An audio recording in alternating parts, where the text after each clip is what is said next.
उम्मीद करती हूँ सब ठीक होंगे। जो चैप्टर आप लोग पढ़ रहे थे वो था सेल्स एंड टिश्यूज़ का चैप्टर। और प्रीवियस जो लेक्चर था उसमें मुख्तलिफ़ किस्म के मैंने ऑर्गेनेल्स के बारे में बताया था, जैसे साइटोप्लाज्म, साइटोस्केलेटन, न्यूक्लियस वगैरह के बारे में आपको एक्सप्लेन किया था। आज भी आपको मैं सेल के ऑर्गेनेल्स जो होते हैं उनमें से एक ऑर्गेनेल जिसे कहा जाता है एंडोप्लाज्मिक रेटिक्यूलम, उसके बारे में एक्सप्लेन करूंगी।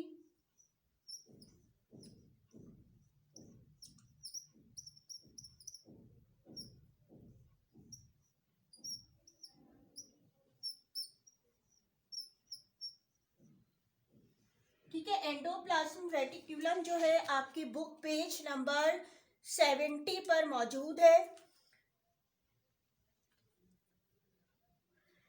आप लोगों को जिस तरीके से मैं एक्सप्लेन कर चुकी हूँ सेल का स्ट्रक्चर, एनिमल सेल और प्लांट सेल, उसमें भी आपको इसके बारे में बताया गया था कि जो एंडोप्लाज्म रेटिक्यूलम है ये ऐसा सेल ऑर्गेनेल्स है जो कि सिर्फ और सिर्फ यूकैरियोटिक सेल्स में मौजूद होता है।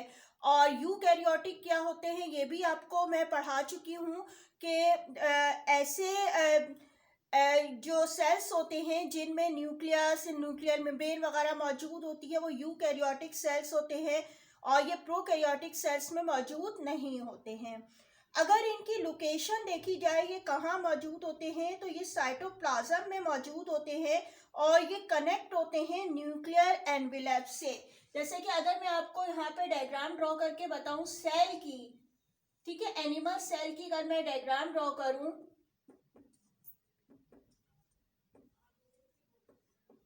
तो इसके सेंटर में आप सबको पता है न्यूक्लियस मौजूद होता है और यहाँ पे जो है साइटोप्लाज्म और मुख्तलिफ किस्म के ऑर्गेनेल्स मौजूद होते हैं। अभी जो मैं आपको एक्सप्लेन करने जा रही हूँ वो क्या है, एंडोप्लाज्म रेटिक्यूलम। तो ये कहाँ मौजूद होता है, ये साइटोप्लाज्म में मौजूद होता है और ये कनेक्ट होता है न्यूक्लियर एनवेलप से, यानी कि जो न्यूक्लियस की जो बाहर वाली लेयर है इससे जो होता है कनेक्ट होता है, यानी कि यहाँ पे ये एंडोप्लाज्म रेटिक्यूलम मौजूद होते हैं। और ये कनेक्ट कहाँ तक हुआ हुआ होता है, ये साइटोप्लाज्म में मौजूद है और ये मेम्ब्रेन से लेकर जो है न्यूक्लियर एनवेलप तक कनेक्ट होता है, जिसे ये क्या कहा जा रहा है, एंडोप्लाज्म रेटिक्यूलम। अगर इसका स्ट्रक्चर देखा जाए तो ये कैसा होता है, डबल मेम्ब्रेन का बना हुआ होता है और ऐसा नेटवर्क की सूरत में जो है ये मौजूद होता है सेल में। और ये जो होता है हॉलो होता है, हॉलो ट्यूब्स होती हैं, ठीक है, ये हॉलो ट्यूब्स होती हैं जो इनमें मौजूद होती हैं। और ये एक तरह से जो स्ट्रक्चर है और इसके अंदर की तरफ जो है राउंड सैक्स मौजूद होते हैं, सैक लाइक स्ट्रक्चर, यानी कि गैप इसमें मौजूद है, इसमें स्पेस मौजूद होती है और ये जो है आपको इस तरीके से नजर आ रहा होता है। ओके, अब जो है मैं आपको एंडोप्लाज्म रेटिकुलम का बेसिकली स्ट्रक्चर कैसा होता है उसकी डायग्राम ड्रॉ कर रही हूँ।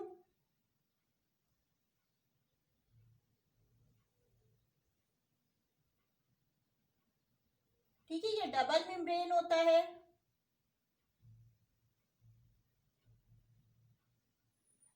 और ये फोल्डिंग होती है इसमें, ठीक है, ये डबल मेम्ब्रेन तो है और इसके साथ ही इसमें फोल्डिंग मौजूद होती हैं, यानी कि इस तरीके से ये फोल्ड हुए हुए होते हैं।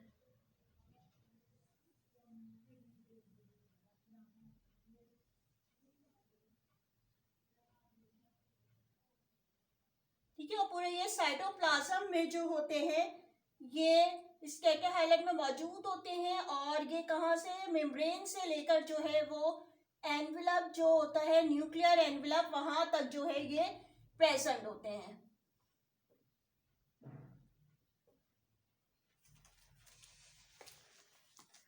और इसकी जो फोल्डिंग है यहाँ पे जो हॉलो फोर्स है और जो सैक यानी कि जो गैप मौजूद है यहाँ पे उसको कहा जाता है सिस्टर्निंग।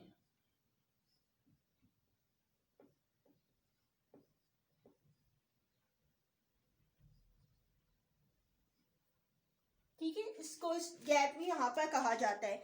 अच्छा, ये जो एंडोप्लाज्म रेटिक्यूलम होते हैं अगर इसकी टाइप्स देखें तो ये 2 टाइप्स के होते हैं, एक कहलाते हैं स्मूथ, ठीक है, स्मूथ एंडोप्लाज्म रेटिक्यूलम, और एक कहलाते हैं रफ एंडोप्लाज्म रेटिक्यूलम, ठीक है। 2 टाइप्स होती हैं इसकी। अब ये स्मूथ और रफ में क्या डिफरेंस होता है इसको देख लेते हैं कि हम इसको स्मूथ क्यों कह रहे हैं और रफ क्यों कह रहे हैं। एंडोप्लाज्म रेटिक्यूलम जिसमें के राइबोसोम्स अटैच ना हो, यानी कि आपने देखा होगा कि जब डायग्राम आपको एनिमल सेल प्लांट सेल की बताई थी, इसके साथ राइबोसोम्स भी अटैच होते हैं। अगर ये अटैच ना हो, सिर्फ इसमें खाली इस तरह फोल्डिंग आपको नजर आती है, तो ये क्या कहलाते हैं, स्मूथ एंडोप्लाज्म रेटिक्यूलम, ठीक है। और इसका काम क्या होता है, ये क्या कर रहे होते हैं, it is involve in the synthesis of lipid including oil, phospholipids वगैरह इसमें मौजूद होते हैं। और इसके अलावा जो है ये रिस्पॉन्सिबल होते हैं मेटाबॉलिज्म ऑफ कार्बोहाइड्रेट्स, ठीक है। और इसके इसी तरीके से इनका एक और काम ये भी होता है कि ये रेगुलेशन कर रहे होते हैं कैल्शियम कंसंट्रेशन की, ठीक है, कितना कैल्शियम मौजूद है, इसकी कंसंट्रेशन कितनी है, इसकी रेगुलेशन का फंक्शन करते हैं। और इसके साथ ही जो है डिटॉक्सिफिकेशन, यानी कि कोई टॉक्सिक मटेरियल, कोई जो है पॉइजनस मटेरियल मौजूद है उसको भी ये रेगुलेट करने का काम करते हैं, उसके भी ये जो है वो रिस्पॉन्सिबल होते हैं। कौन से, स्मूथ एंडोप्लाज्म रेटिक्यूलम, ठीक है। और अब आ जाते हैं rough endoplasm reticulum. Rough endoplasm reticulum किसको कहा जाता है कि अगर endoplasm reticulum which is covered with ribosome, यानी कि राइबोसोम से जो हो वो कवर्ड हो, यानी कि इनका अगर हम स्ट्रक्चर इस तरीके से बना हुआ है तो इसमें किस तरीके से इस तरह छोटे छोटे यहाँ पे जो है ये राइबोसोम्स अगर अटैच होते हैं तो हम इसको क्या कहते हैं, इसको कहा जाता है रफ एंडोप्लाज्म रेटिक्यूलम,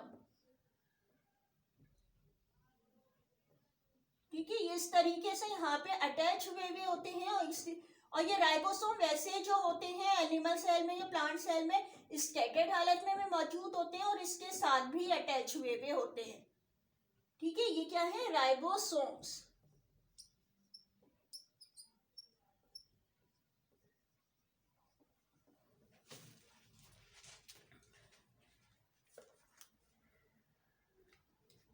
अब इनका ही देख लेते हैं कि इनका फंक्शन क्या है, यानी कि राइबोसोम जैसे स्मूथ जो होते हैं एंडोप्लाज्म रेटिक्यूलम उनका फंक्शन भी इसी तरह जो होते हैं। ये जो रफ एंडोप्लाज्म रेटिक्यूलम का फंक्शन क्या होता है, ये रिस्पॉन्सिबल होते हैं फॉर द प्रोटीन सिंथेसिस, यानी कि प्रोटीन बनाने का ये काम करते हैं, प्रोटीन सिंथेसिस का काम करते हैं।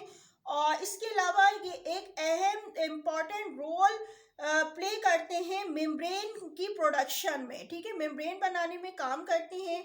और इसके अलावा जो फोल्ड इनमें मौजूद होते हैं ये दरअसल क्या होते हैं, इंक्रीज करते हैं इनकी सरफेस एरिया को, ठीक है। यानी कि अगर ये जो फोल्डिंग है इससे क्या हो रहा है, इसकी सरफेस जो अंदर के एरिया इसकी जो है वो इंक्रीज हो रहा होता है, इसकी सरफेस एरिया। और इसमें जो होते हैं ज्यादा से ज्यादा जो है राइबोसोम्स आ सकते हैं, अगर ये फोल्डिंग ना हो तो इतने मौजूद नहीं होंगे, ठीक है।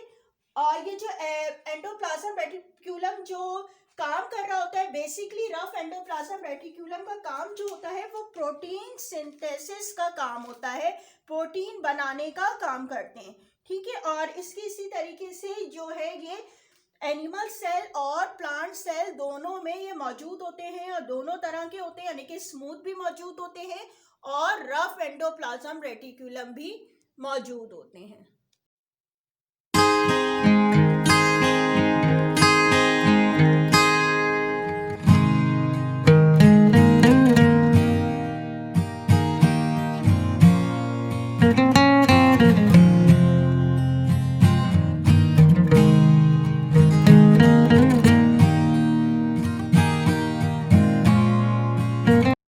क्लास अब होमवर्क देख लीजिए। क्वेश्चन नंबर 18 तक करवा चुकी हूँ। ये क्वेश्चन नंबर 9 है, right a note on endoplasm reticulum.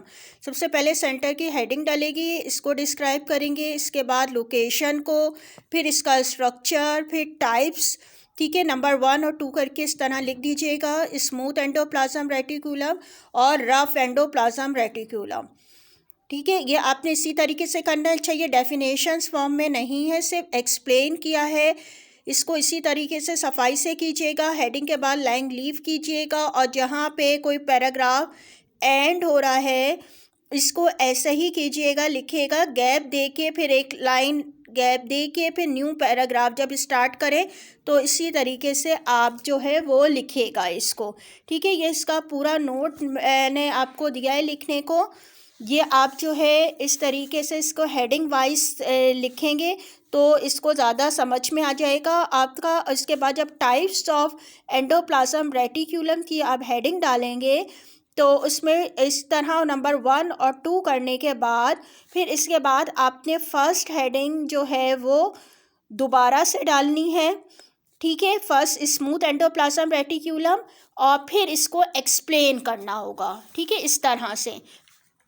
ठीक है, इसको एक्सप्लेन करेंगे। इसके बाद फंक्शंस हैं ये लिखेंगे। इसके बाद रफ एंडोप्लाज्म रेटिकुलम की हेडिंग होगी।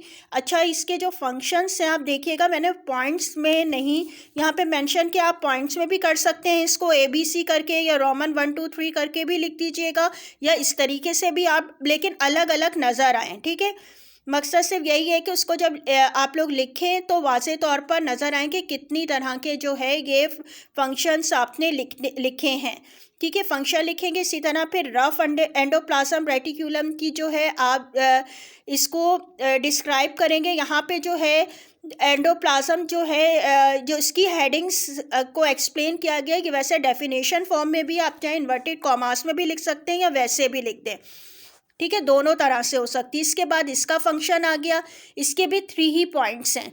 ठीक है, इसको आप लिखेंगे। अच्छा, इसमें एक मेन चीज़ के यहाँ पे डायग्राम देखिएगा, मैंने मेंशन की हुई है, आपकी बुक में है, पेज नंबर 70 पे लिख दी है, फिगर नंबर है 4.22। ठीक है, ये जो एंडोप्लाज्म रेटिकुलम की डायग्राम है ये आपने ड्रॉ करनी है।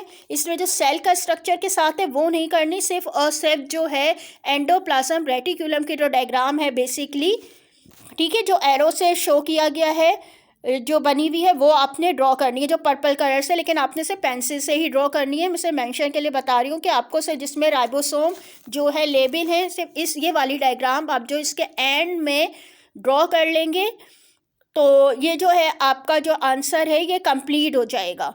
ठीक है, एंडोप्लाज्म रेटिकुलम का, और इसकी डायग्राम जो है वो इसके एंड में बननी है। यानी कि आज आपको मैंने सिर्फ एक ही क्वेश्चन दिया है, क्वेश्चन नंबर 19 विद डायग्राम।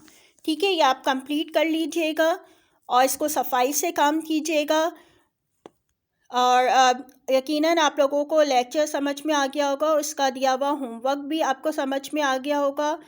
आज तक के लिए आपका इतना ही था। Thank you. अल्लाह हाफिज़।